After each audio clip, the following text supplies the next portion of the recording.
تخلیق پاکستان کی کہانی بیان کرتے ہوئے گزشتہ 7 دہائیوں سے ہم بظاہر ایک بے ضرر اور سادہ سا فکرہ سنتے چلے آ رہے ہیں، اور یہ فکرہ بولنے والے یا تو سادہ لوگ پاکستانی ہیں یا پھر وہ عیار سیکولر قوم پرست ہیں جنہوں نے اساس پاکستان اور نظریہ پاکستان اسلام سے بغض و عناد اور دشمنی کی وجہ سے اس جملے کو بار بار دہرایا اور اس فکرے میں چھپی ہوئی قوم پرستی کی مدتوں نشوونما کی۔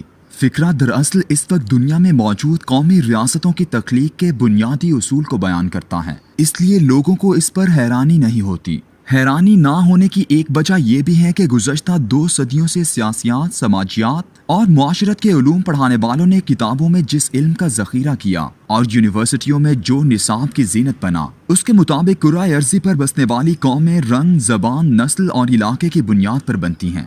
یہی وجہ ہے کہ جب یہ فکرہ قیام پاکستان سے لے کر آج تک ایک تسلسل سے بولا جاتا ہے کہ پاکستان پنجابیوں، سندھیوں، بلوچوں، پختونوں اور بنگالیوں نے مل کر بنایا تھا، تو یہ ہمیں بالکل عجیب نہیں لگتا، جبکہ تخلیق پاکستان کی تاریخ اس سے بالکل الٹ ہے۔ یہ 5 قومیں برطانوی ہندوستان میں اپنے اپنے علاقوں میں صدیوں سے آباد تھیں، بلکہ ان میں بلوچ اور پختون اقوام تو ایران اور افغانستان میں بھی کثیر تعداد میں رہتی تھیں۔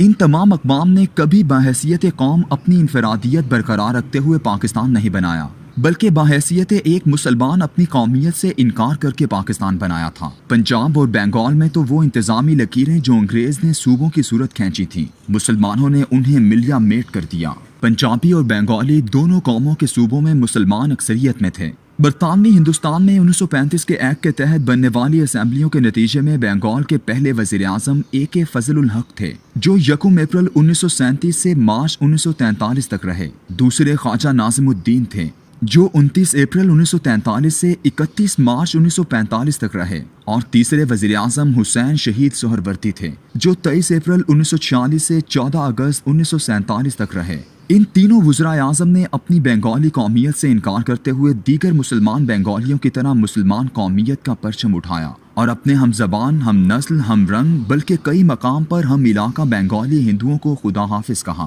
اسی طرح پنجاب میں بھی مسلمان پنجابیوں کی اکثریت تھی، اور 1935 کے ایکٹ کے تحت بننے والی اسمبلی کے پہلے وزیر اعظم سر سکندر حیات خان تھے، جو 5 اپریل 1937 سے 26 دسمبر 1942 تک رہے۔ پھر ملک خضر حیات ٹیوانا وزیر اعظم پنجاب بنے، جو 21 مارچ 1946 سے 2 مارچ 1947 تک رہے۔ ان دونوں صوبوں کی انتظامی لکیریں انگریز سرکار نے خوب چالاکی سے نسل، رنگ اور زبان کی بنیاد پر کھینچی تھیں، مگر دونوں علاقوں کی مسلمان اکثریت نے اپنے ہی ہم قوم پنجابی سکھوں اور بنگالی ہندوؤں سے علیحدگی اختیار کی۔ اسی طرح خیبر پختونخوا کے مسلمانوں نے افغانستان میں بسنے والے مسلمانوں کے ساتھ جانے کی بجائے ایک ایسے ملک کے ساتھ رہنا پسند کیا جو صرف اور صرف اسلام کے نام پر بن رہا تھا، کیونکہ افغانستان تو احمد شاہ ابدالی کی افغان قومیت کی بنیاد پر قائم ایک نسلی بادشاہت تھی۔ بلوچ تو کئی ملکوں اور صوبوں میں تقسیم تھے۔ ایران، افغانستان، ریاست قلات، برٹش بلوچستان، سندھ اور پنجاب ان کے مسکن تھے اور آج بھی ہیں، لیکن ہندوستان کے بلوچستان، سندھ اور پنجاب کے بلوچوں نے بھی کبھی ایسے بلوچ خطے کے لیے آواز بلند نہیں کی جس میں ایرانی، افغانی، سندھی، پنجابی اور بلوچستانی بلوچ شامل ہوں۔ انہوں نے بھی بحیثیت مجموعی بلوچ قومیت کا انکار کر کے پاکستان کی مسلم قومیت کا صحرا سر پر سجایا۔ پاکستان کی تخلیق دراصل گزشتہ 200 سالوں کے سیکولر علم اور اس کی بنیاد پر قائم سیکولر طرز حکومت سے انکار کی علامت بنی۔ دنیا اس معجزے کو آج بھی حیرت سے دیکھتی ہے کہ یہ مسلمان بنگالی، سندھی، پنجابی، بلوچ اور پختون جن کی زبان آپس میں ملتی ہے نا معاشرت، ان میں 2 قومیں قبائلی زندگی گزارتی ہیں اور 2 جاگیردارانہ، لیکن یہ لوگ غضب کے تھے کہ آباء و اجداد کے گھروں، کھیتوں، کھلیانوں، بلکہ ان کی قبروں تک کو چھوڑ کر صرف ایک ایسے رشتے سے منسلک ہوئے جسے اسلام کہتے ہیں۔ میرے ملک کے سیکولر مورخین نے اس تاریخی معجزے سے انکار کے لیے اسے ایک علاقائی بندوبست، ٹیریٹوریل ارینجمنٹ اور باہمی اشتراک، میوچل کو ایگزسٹنس کے سیاسی خاکے میں فٹ کرتے ہوئے یہ نظریہ دیا کہ یہ دراصل 5 قوموں کا ایک عمرانی معاہدہ، سوشل کانٹریکٹ تھا جس کے تحت پاکستان وجود میں آیا۔ اس سے بڑا تاریخی جھوٹ نہیں ہو سکتا۔ اگر یہ 5 قوموں کا بحیثیت قوم محض ایک عمرانی معاہدہ تھا تو پھر بھارت میں رہ جانے والے پنجابی اور بنگالی اس میں شامل کیوں نہ ہوئے؟ پاکستان میں بسنے والے مختلف خطوں میں آباد بلوچ بحیثیت قوم یکجا ہو کر اس معاہدے کا حصہ کیوں نہ بنے؟ پاکستان کی تخلیق ایک عمرانی معاہدے کی بنیاد پر نہیں بلکہ 1400 سال قبل تخلیق کردہ ایک ایسی مسلم قومیت کی بنیاد پر ہوئی تھی جس کے تحت کلمہ طیبہ پڑھنے کے بعد حضرت عباس رضی اللہ تعالیٰ عنہ اور حضرت حمزہ رضی اللہ تعالیٰ عنہ ابو لہب کے نسلی بھائی ہونے کے باوجود بھائی نہیں رہتے۔ پاکستان کے وجود سے بغض رکھنے والے سیکولر مورخین، مفکرین اور سیاستدانوں نے تخلیق پاکستان کو اس لیے ایک عمرانی معاہدے کا نام دیا کہ وہ جب اور جس وقت چاہیں نسل پرستی اور قوم پرستی کی آگ بھڑکا کر انہیں جدا کر سکیں۔ یہ تجربہ مشرقی پاکستان میں کامیاب رہا، لیکن بنگلہ دیش کی تخلیق نے ان کے قوم پرست نظریے کی حقانیت کی ایک بار پھر نفی کر دی۔ بنگالی ہندو اور بنگالی مسلمان 1971 میں بھی ایک پرچم تلے جمع نہ ہو سکے۔ دو قومی نظریے کی بنیاد پر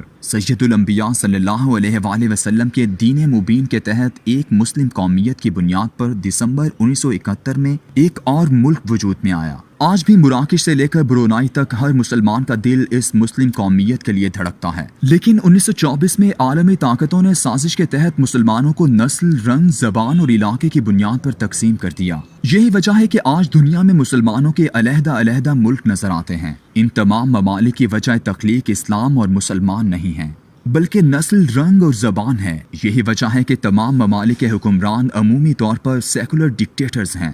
اپنے تمام خدوخال میں مسلمانوں کی یہ ریاستیں اسلامی نہیں بلکہ سیکولر قوم پرست ریاستیں ہیں۔ کوئی عراقی ہے تو کوئی شامی، کوئی یمنی ہے تو کوئی مصری۔ یہ تمام قومیں پنجابیوں اور سندھیوں کی طرح اس روئے زمین پر اسلام سے پہلے بھی موجود تھیں۔ اسلام نے انہیں صرف ایک پہچان کی حد تک محدود کر کے ایک امت واحدہ میں ضم کر دیا تھا، لیکن جب عالمی طاقتیں مسلمانوں کو اسلام سے قبل والی قومی تاریخ پر تقسیم کر رہی تھیں تو کسی نے پنجابیوں، سندھیوں اور بنگالیوں تک اپنی قومیت سے انکار نہیں کیا تھا۔ ایسا ہوتا تو یہ ملک ایسے تخلیق نہ ہوتے۔ 14 اگست 1947 سے پہلے تاریخ میں پاکستان نام کی کوئی قوم پہلے وجود رکھتی تھی اور نہ ہی اس نام کی کوئی قومیت۔ پاکستان اور پاکستانیت دراصل اسلام ہے۔ اگر آج اسلام کو نکال دیا جائے تو پاکستان تسبیح کے دانوں کی طرح بکھر جائے گا۔ ہر رنگ، نسل اور زبان کا دانہ اپنی زبان، نسل اور رنگ میں واپس کھو جائے گا۔ یہ الگ بات ہے کہ ان کے ساتھ وہی سلوک ہوگا جو آج بھارت کے 25 کروڑ مسلمانوں کے ساتھ ہو رہا ہے۔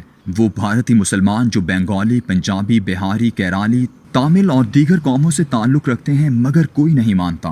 وہ بھارتی مسلمان پکارتے ہیں کہ ہم نے تو تم سے 1947 میں ایک بھارت میں ساتھ رہنے کا ایک عمرانی معاہدہ کیا تھا، مگر آج یہ عمرانی معاہدہ ان مسلمانوں کے منہ پر مارا جاتا ہے اور کہا جاتا ہے کہ تم چاہے ہماری زبان بولو، ہماری نسل سے تعلق رکھتے ہو، مگر تم ملیج اور ناپاک مسلمان ہو۔